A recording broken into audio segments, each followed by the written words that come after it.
साहब जी, मेरे सभी भाइयों बहनों बेटा बेटी माता पिता को भक्तमती की सत साहब जी।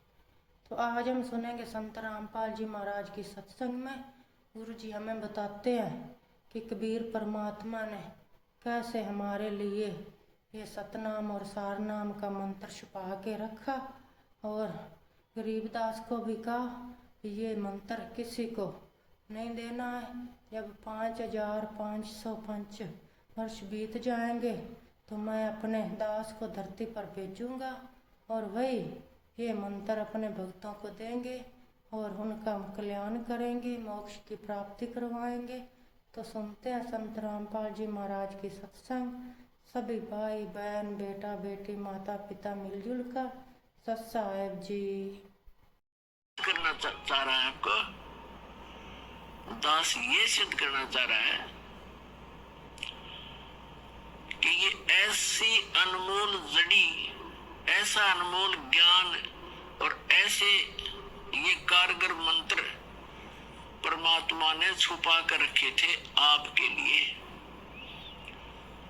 सबसे निकट थे धर्मदास जी, उसको भी आगे प्रतिबंध लगा दिया था कि जिक्र भी ना कर देना इस सतनाम और सारनाम का।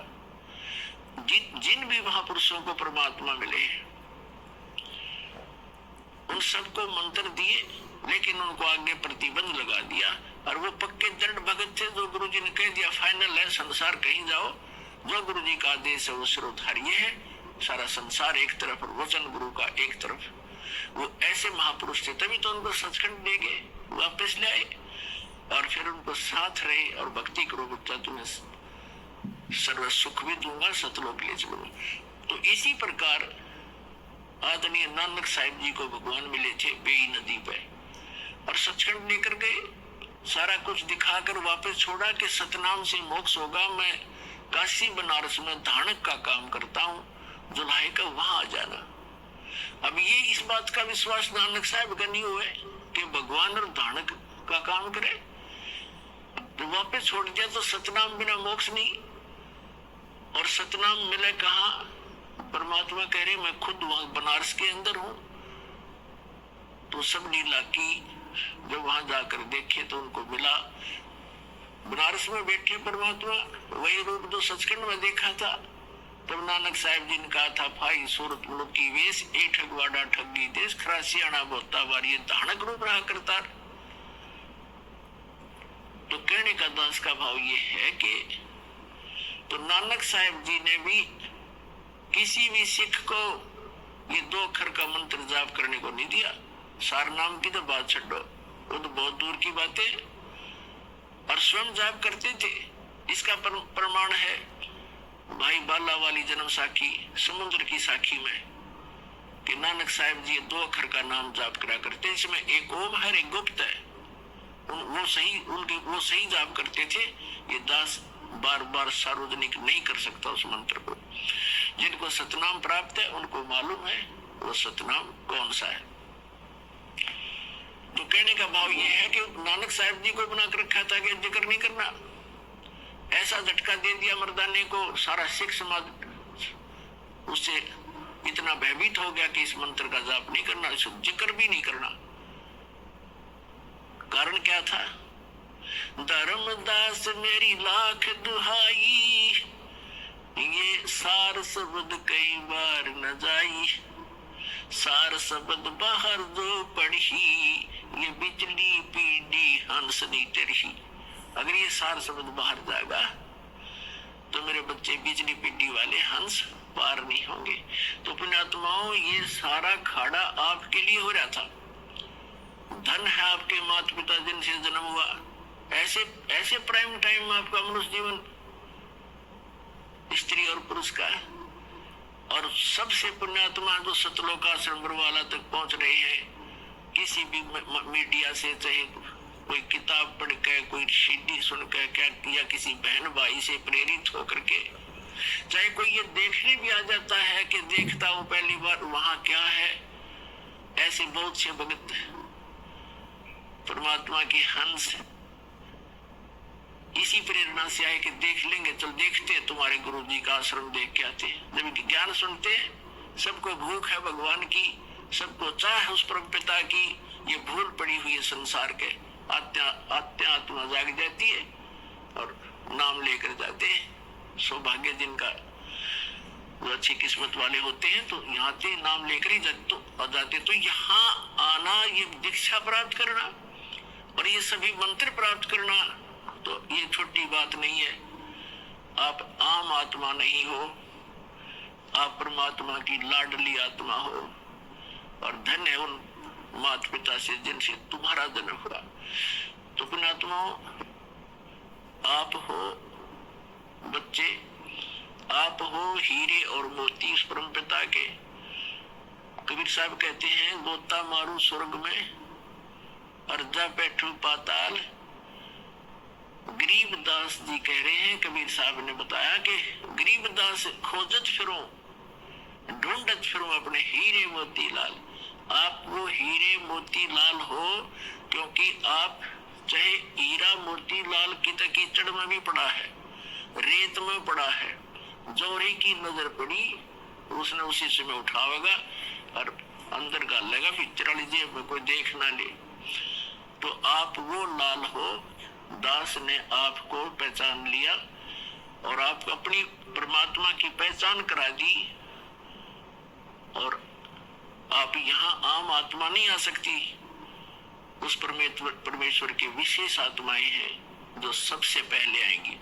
फिर क्या होगा, पहले जब परमात्मा स्वयं आए थे आज से 600 वर्ष पहले, तो उसमें कहीं भी खड़े होकर के एक तारा लेकर के तुम्बुरा बोलना थे, उसमें चौराहे पर खड़े हो जाते जैसे बाजीगर तमाशा दिखाया करे, मीठी मीठी आवाज में अमृतवाणी बोले। आत्मा को परमात्मा की चाह है और जो सबसे पहले वही हमारे साथ जुड़ते हैं जो पहले किसी ना किसी युग में, इस कलयुग के, इसी कलयुग के इस समय में भक्ति कर चुके होंगे।